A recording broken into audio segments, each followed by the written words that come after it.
This week on the WriterCon podcast. Well, I'm coming from a screenplay perspective, a screenwriting perspective. And so I always tell writers to read as many screenplays as they can. It's not something that we grow up reading, and we watch a lot of movies and think that we know how to write one. But if you read an actual screenplay, I always equate it to looking under the hood of a car at the engine, because we always see the car, we see it going, it looks great, but we don't really know how the writer put the words on the page to create that scene that we just saw. Welcome to WriterCon, a gathering place for writers to share their knowledge about writing and the writing world.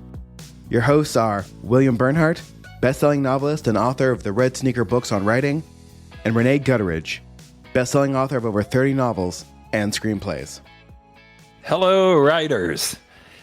It's starting to get warm outside, finally. So those of you who like to write outside, watching the twittering birds flutter past or whatever, this is your time. Is there anybody who really likes to write out? I personally prefer writing inside, but decades of raising children have trained me to be able to write just about anywhere, regardless of what's going on in the background. No excuses. Rene, how about you? Do you have a favorite place to write?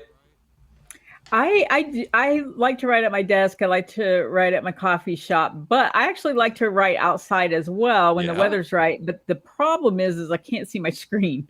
And so over the years, I have bought all of these contraptions trying to, they look ridiculous. I have people actually stop me at Starbucks and, we're like, what are you doing? Do you have a small animal in there?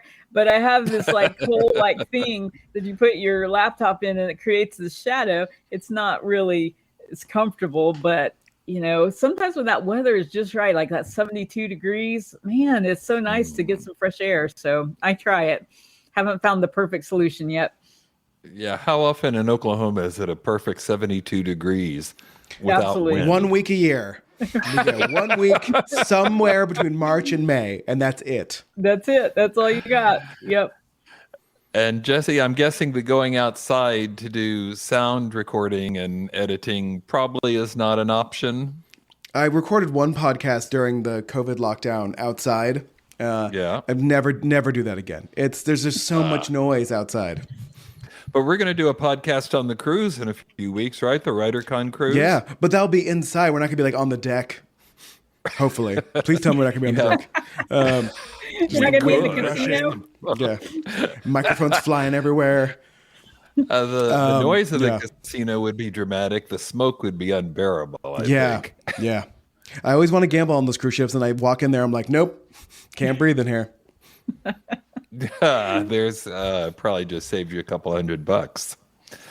All right. Today, our guest is Andrea Nasfell. She's a screenwriter whose most recent credits include the Christmas movies, Every Other Holiday, which was on Lifetime, and Holiday for Heroes, which was on Hallmark. She is also the writer of theatrical faith-based comedies like The Resurrection of Gavin Stone, which was produced by Blumhouse, one of my son's favorite production companies, and Mom's Night Out, which came from Sony Affirm, and won a Dove Award for Inspirational Film of the Year.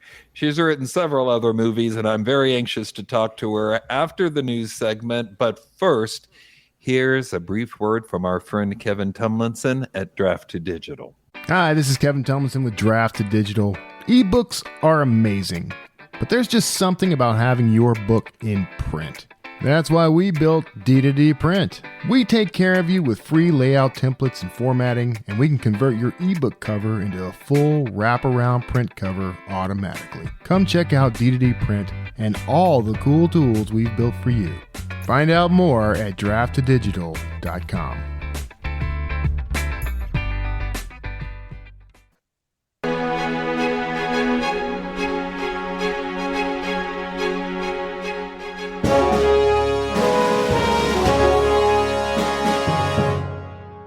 First big news story. There's a new imprint, or will be soon, at Hachette, which of course is one of the big five publishers.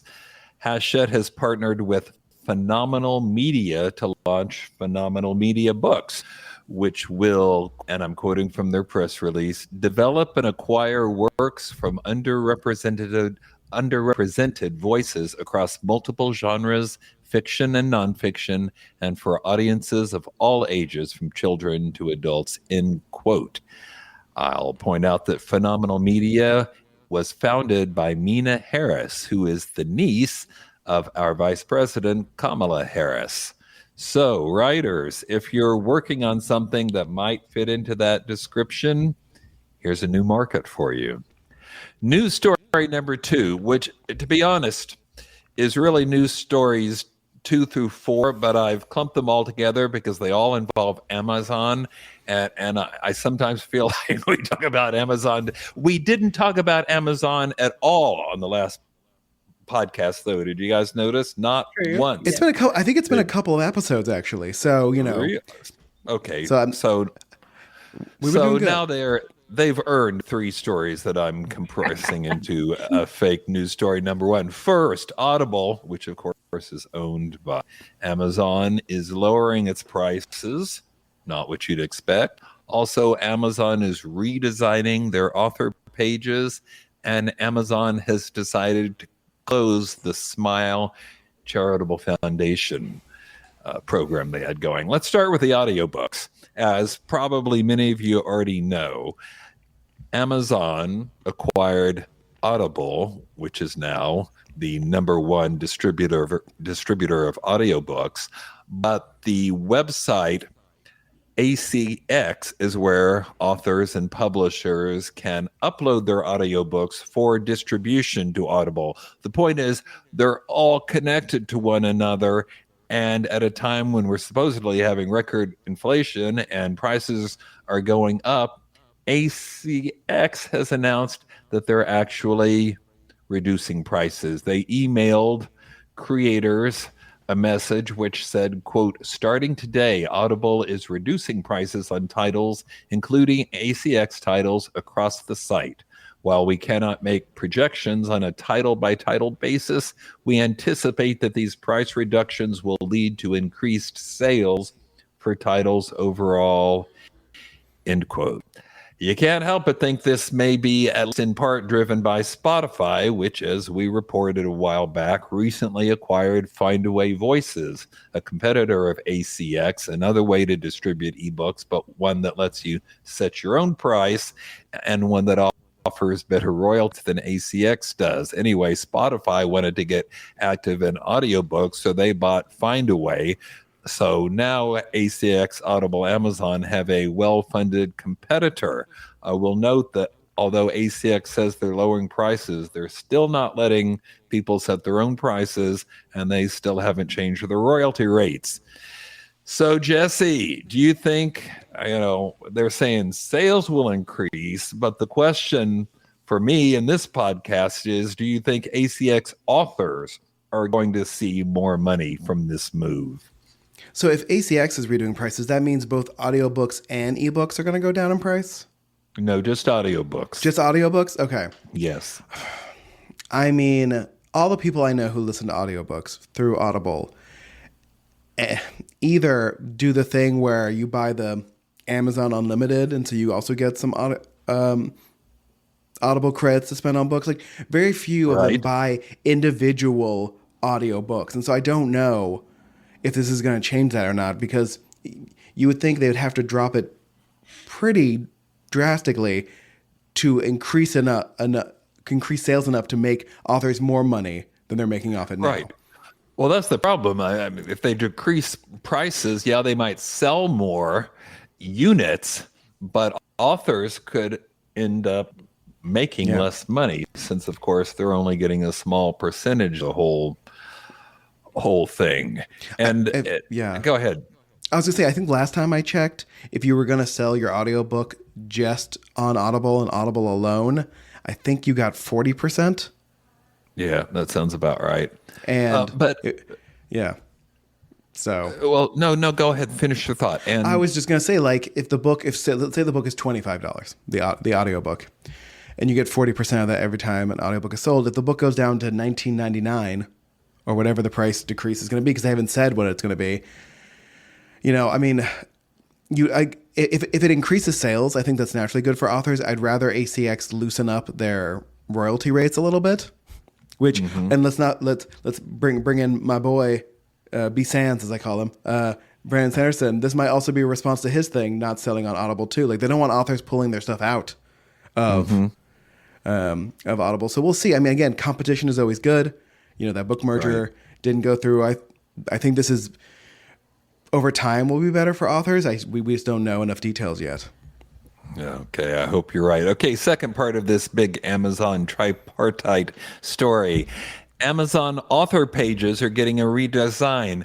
As I bet most of you already know, Amazon allows the author of any book that's for sale on Amazon to create an author page where you can post your bio and pictures and whatnot. Encourage people to follow you so that they know when new books are realized. It's a really nice thing. But in the past, you've been able to do more with it than you can now. They've redesigned the author pages. I think Jesse can show you a comparison of the way it was and the way it is now. It does look cleaner now, but they've eliminated the ability of authors to include supplementary media. In other words, you used to be able to upload like a book video or a TikTok video or something that, you know, relates to, or an interview that you did on a podcast, all kinds of promotional things. But now, at least in the US-based Amazon store, you can't do that anymore. Rene, what are they trying to do? Take all the fun out of this, or? Of course. No, I mean, I wouldn't have a clue what the reason. I mean, either one person ruined it for all of us, right? Like they uploaded something inappropriate. Now none of us can have it. Or I don't know, maybe it just takes up too much space. You know, I don't know. I couldn't imagine why. Maybe it looks too cluttered. Like, I have no idea. Yeah. Hopefully Amazon's doing a whole site decluttering thing, because that would be nice, because there's been many articles written about how shopping on Amazon is a horrible experience, and it could be so much better and cleaner. And so maybe Amazon's doing that, or maybe they've run the numbers and no one ever actually looks at these pages. So why have all these extra things?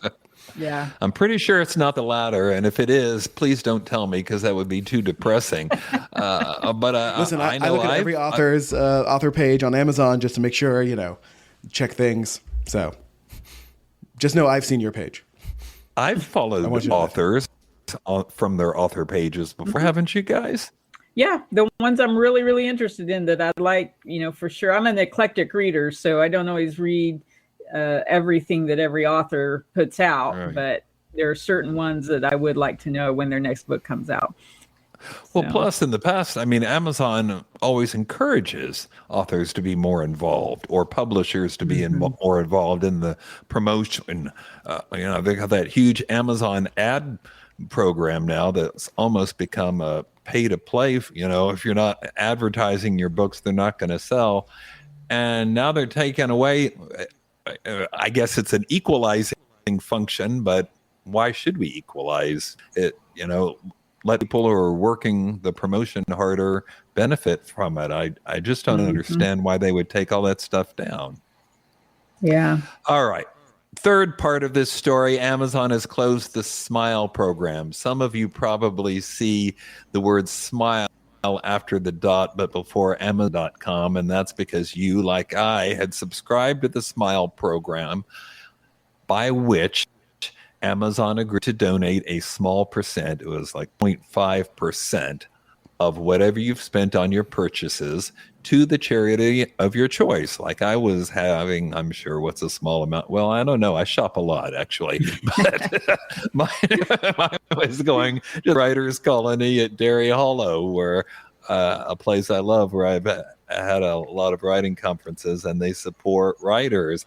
And I know it said on the website they've distributed $500 million in donations, but now they're ending it. Apparently, I don't know why they thought there were more effective ways to donate money to charity, or That's giving Anybody, them giving them too much credit, I assume. I imagine it was just a hassle on their part, and It's the hassle. I mean, why play the middleman when you can just get out? Well, sadly, that's too bad, though. I think that was a good program. It was a good program. Considering how much I shopped on Amazon, I felt like at least I was doing something good, and now I don't feel like I'm doing something good at all. So thanks, Amazon. You've ruined the fun I ever got from shopping there. Now Justin's going to have to go out and earn his goods somewhere else. Yeah. I'm good. I'm buying all things on Costco.com now. So I hope you're happy, Amazon. No. All right. My house isn't big enough for that. So. Hey, Rene, would you please introduce our interview guest?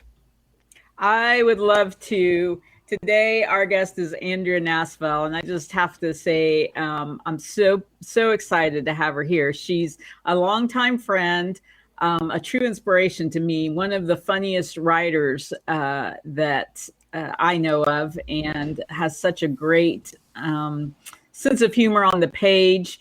And she actually had years ago acquired one of my novels, acquired the option to it, Boo, and we are still hoping that gets made. But we've walked the long road together in this profession, and I think everybody will really enjoy getting to know her. Please welcome Andrea Nasfell. Yeah, welcome to the podcast. Thank you so much. Okay, traditional first question.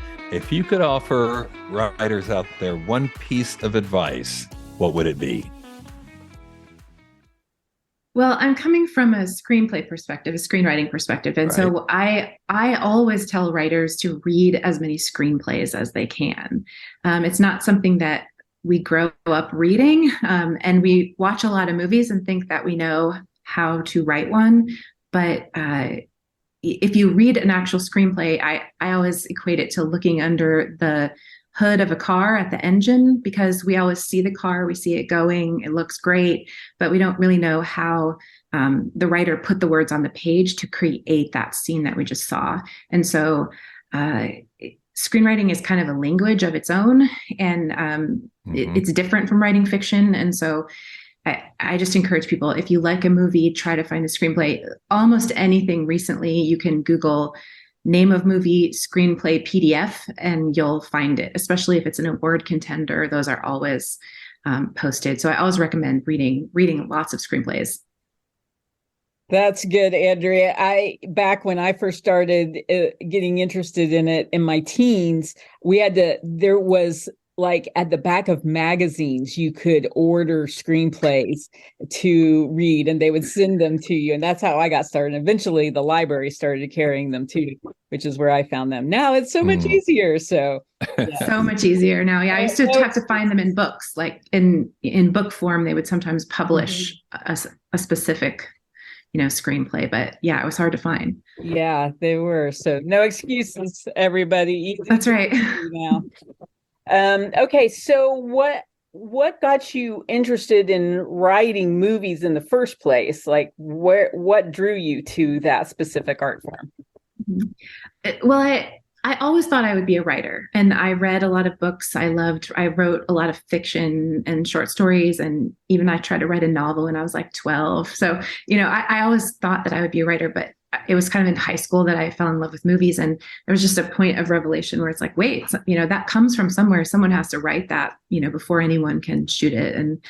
And so, I did exactly what you're saying. I went to the library and I found a copy of Sid Field's screenplay. It was like one of the only books out at the time, and just read it cover to cover. And in high school, tried to, figure out, how do I do this? How do you put this together? So I think just the combination of loving both the performance. I did a little bit of acting, maybe up until college, until I realized, no, that's not going to be my thing. But just combining all of those interests into one genre of movies. I think that's how I came to it.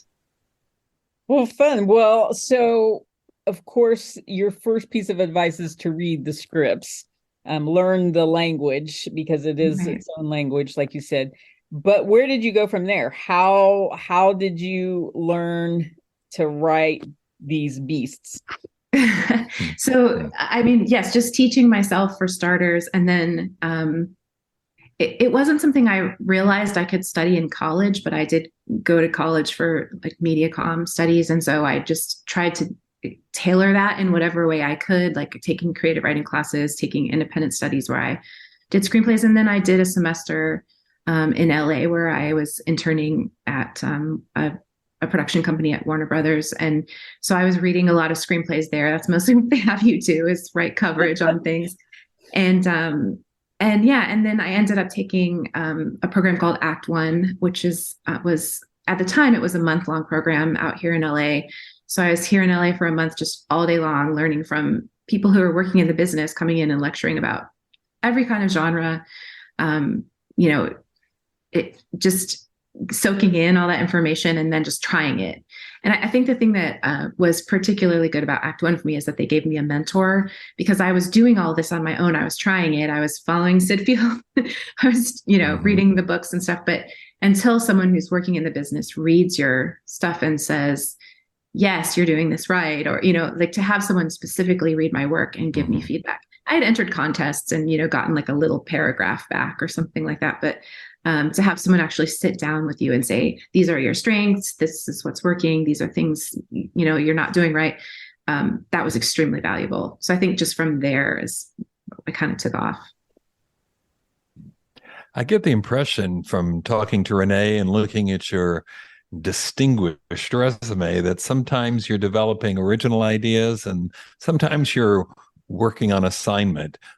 What difference does that make, or how does that affect your writing process? Well, the best way to get paid in Hollywood is to write on assignment. I'll say that. Right. So it used to be, and I'll give away my age a little bit, but when I was doing my internship, it was kind of the golden age of the spec script. It was the mid 90s. And there were, spec scripts that were selling for $1 million, and everyone was writing a spec, and everyone in Hollywood, the development offices were all reading original new material and acquiring them.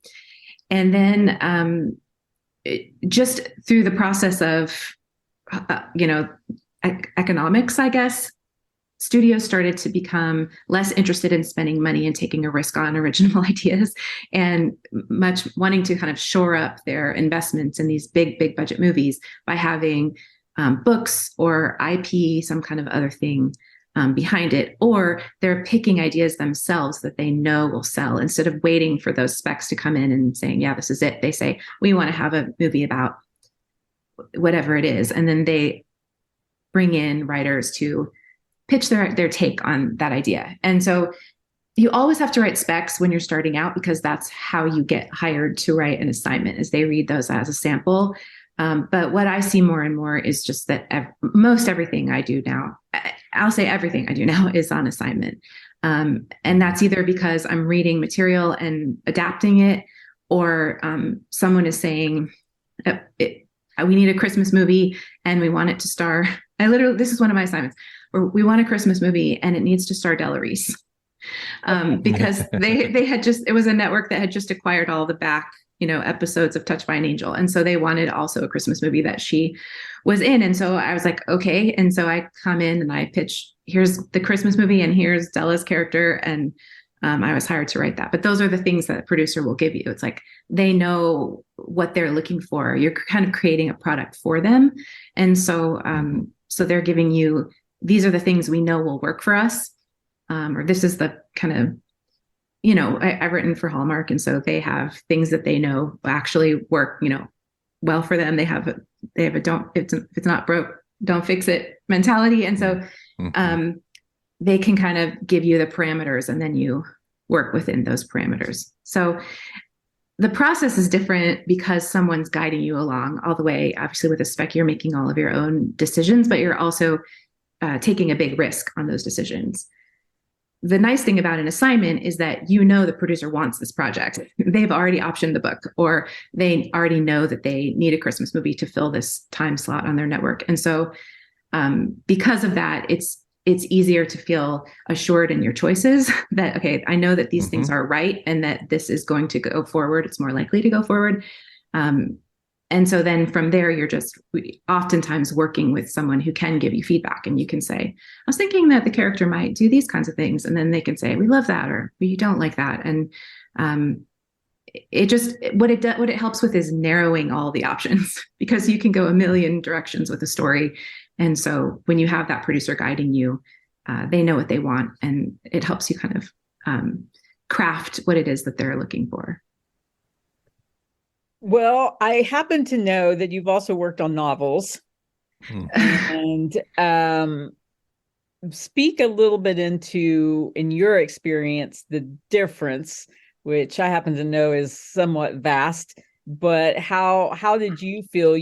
I went from screenwriting to novels back to screenwriting. You went from screenwriting. I guess you dabbled in novels, like you said, in your Right. years, and then you went into screenwriting, and then back into fiction writing. I don't actually know how far you went into that, but speak a little bit into your experience about the difference and which one you prefer, I guess.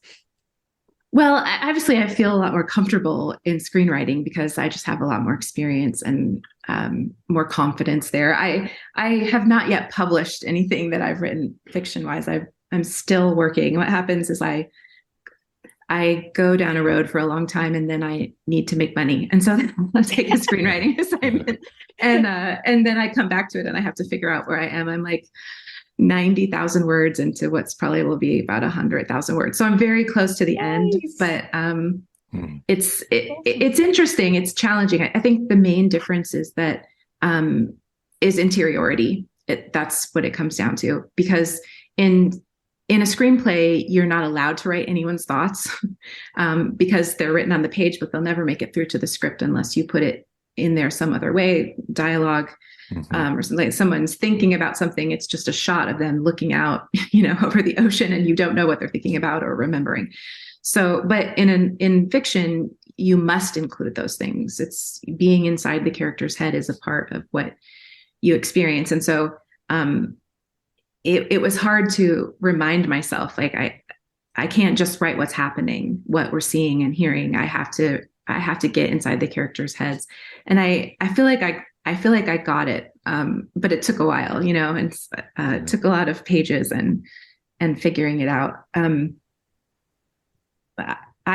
We have yet to see how successessly that was, but it's a project that I love, and so I keep coming back to it. I started it as as a pilot, and I wrote a pilot and a second episode of what would have been kind of like an 8 to 10 episode series, and then I realized this is really expensive, and I haven't been a showrunner. I've done a lot of features, but it's interesting how specific in film and television it is to write film and television. They're two different things. And so in order to keep control over my own series, I realized that if there was IP under it, if it was based on a book, then I would have the option of creating the entire story instead of coming up with an idea where a new showrunner comes on and takes it over, which is what would have happened. So those were my motivations. And I just feel like in the end, this is probably a better book than a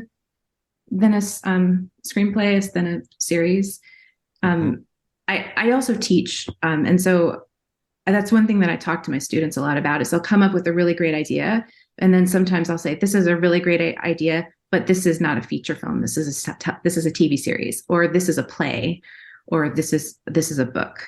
And it just has to do with what their idea is and what the strengths of those different formats are, and what they're trying to accomplish. So when someone comes in with an idea that has a very clear beginning, middle, end, and the end is strong, you've got a feature. If you come in with a whole bunch of characters and a really great situation and no ending, you have a TV series. And then if that either one of those situations are very contained, probably not going out of just a few settings, and it's more about the philosophy of the idea or whatever, then you probably have a play. That's how I kind of break it down for people. It's sometimes hard to change directions, but sometimes you just need to do what's best for the idea. I got a feeling you're going to be finishing that novel, and then it can be made into a movie, and you have gone completely full circle. What must that be like to see whether it's from a book or an original screenplay, to see these stories and people you created, and whoosh, there they are up on the big screen? What's that like? It's very cool. It's interesting. You have a different experience on all different films, but I do remember one movie where there was a very particular house, and it was a Christmas movie, and so the house was supposed to be a little bit reminiscent of the old Granville house from It's a Wonderful Life, and so when they brought me to set, they had already been filming for a while, and they drove me up to set, and we kind of parked right in front of it. And I remember just sitting there thinking, oh, that's it. Like, that was all in my head. And there it is in person. That's the place. They had gotten it so right. And then sometimes you're like, well, that wasn't what I pictured at all. because filmmaking is such a team sport. Everyone kind of puts their own spin on it when they come in. And so a director will direct something completely differently than you might have imagined, or they might cast it perfectly, or they might cast that wasn't what I was picturing. And so it's very nerve-wracking, actually, to watch something for the first time after you've written it, because it all really existed there so vividly in your head. And then to see someone else's interpretation of it. I usually have to watch it twice before I can decide how I feel about it. Because the first one, you're just kind of sitting there like, is it going to be okay? Am I going to like it? Did it turn out all right? Did everything I was trying to communicate actually work and come through? And sometimes you just don't know until, they've put it all together. And even editing, they always say that's the final draft. And so they'll move stuff around, they'll cut things. I've had movies where one movie where almost an entire subplot got cut out because of an actor issue. And so then a bunch of things didn't make sense anymore because the way that the plot and subplot were working together.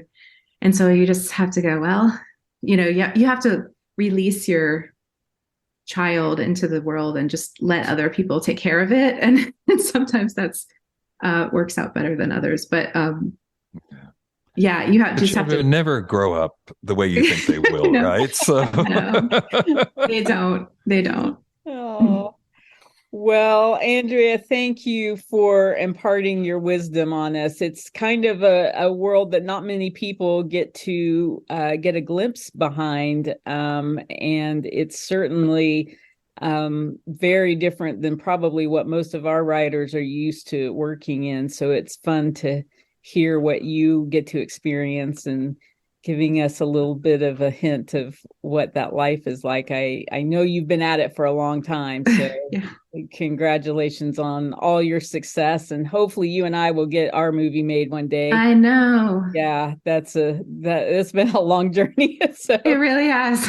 Yeah, we're not giving up. We're not giving up. So anyway, well, thanks again, Andrea, and appreciate you. Thank you, Andrea. And thank you. Next time. It was nice talking with you. Bye. Bye. All right. Good job, Andrea. And I'm going to stop the recording here. I mentioned last time that I have a new novel coming out, and guess what? It's still coming out. Releases on March 14, but you can pre-order The Florentine Poet today. As I've mentioned before, this is a change of pace novel for me, but one I hope you will enjoy. People are calling it The Princess Bride meets The Alchemist, which I take to mean it's fun, but maybe has something going on with it too.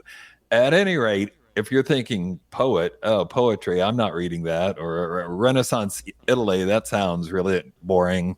I can promise you it's not. Whether you like it or dislike it, it is definitely not boring. Here's an early review from Dreams of Manderley, which is an Intergram book review place. They wrote, how could I not quote this? Quote, "Nothing short of brilliant. This is the author's love letter to poetry, words, and writing. It is also a tribute to all of those who help us along the way, and the lessons they teach us, end quote. When I was reading this, I thought, is this just too, full of yourself to put in a review quote from one of your own books? And I decided, by gosh, you spent years writing that thing. You just go for it. So that's what I did. Yes. Good job. My pal Rene is also busy writing, just finished up a screenplay on the heels of last year's hit award-winning film Family Cap. Just won a big award from Movie Guide, right, Rene? Yes, it did. It's exciting. For more information about Rene, go to renegutteridge.com or check her out on social media. She is also a key player at Writing Momentum. Until next time, keep writing. And remember, you cannot fail if you refuse to quit. See you next time.